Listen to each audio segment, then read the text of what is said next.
Could we move on to skills for a moment? Because I know you're both very passionate about skills. Pete, could you just tell the audience that what you do with your rail business? Well, I've always believed in apprentices. And I mean, I've been running apprentices for 25 years. So I've not just jumped on this. I mean, Rick Astley was an apprentice. Simon Cowell was an apprentice. No, seriously. On-the-job training is crucial.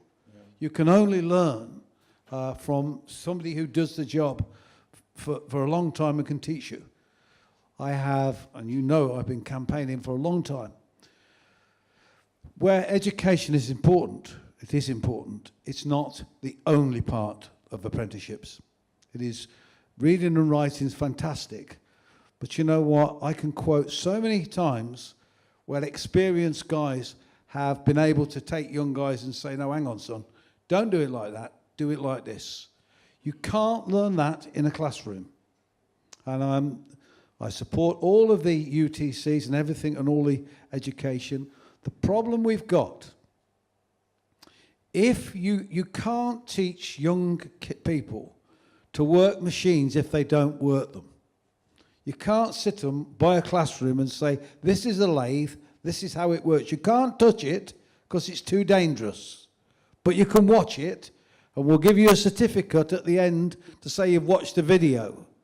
Unfortunately, that does not work. If you don't have hands-on experience, then you don't understand it. And I'll give you a very quick illustration of this. John said earlier about the American locos that came in from General Motors. The first snow after they came in, I had a call from Network Rail. We used to look after 66 of them.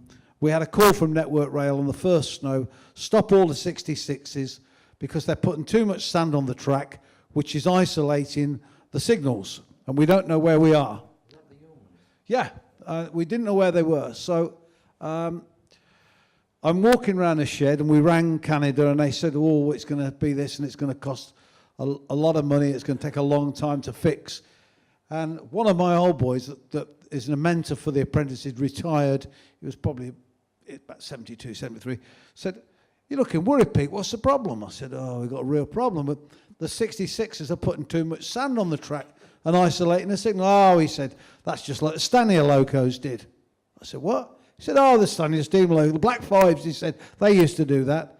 He said, all you do is you take an 1/8 drill, you drill through the sandpipe, and you put a restrictive nut and bolt in. He said, that'll cure it. Well, I'm afraid I lost one big battle about apprenticeships inside a Labour cabinet.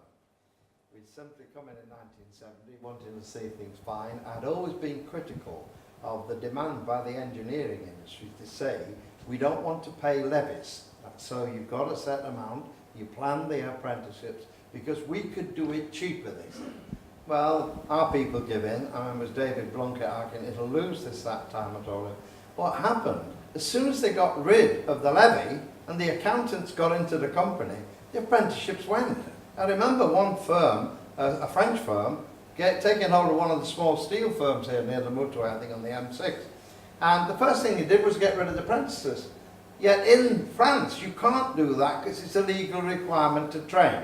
The second thing I tried to get them to do then, the main apprenticeship was coming from big public industries before they were privatised, because they were pressured to produce apprentices. The real problem then, if they do it, and a lot of small businesses, they can't afford to do it, so they pinch it. They don't pay any cost, nobody puts any liability onto it, so you've got the worst financial framework for apprenticeship, which needed a long time. Another criticism, of course, largely came from, I'm a trade unionist, but from trade unions, who were demanding it stayed as it was, so you have to have 5 years before you trained electricians or something. For God's sake, it was changing rapidly, and we weren't in tune for that. So I still think, and I went into a place, the nuclear place in the Lake District. Sellafield, yeah. I went in there, they had a training room twice as big as this, nobody in it, because they weren't funding training. So I said, why, if we've got these facilities, why don't we say there's a charge, you produce twice as much, but we'll pay for them, and we'll place some levy and charge on those that take it after you, because then you can bring the costs in. But one way or another, you have to have the money, you have to have the resources, and we need skills. It's not just like nuclear scientists. We haven't got bloody bricklayers, Plumbers. joiners. There isn't anything we're short of at the moment. And you can't do that unless the only ones surviving are the plumbers. There's a stack of them in London. I'm not surprised they write you out for it. But Not in Warrington. eh? There's none in Warrington. That's an interesting point. You can go on the motorway and see all these tradesmen going down to London. Yeah. And they pull out, and we don't have it. You've got to have a plan to have a proper thing. And we're desperately short now. We've got a building programme everybody says they want to build, but we haven't got the skilled people to do it.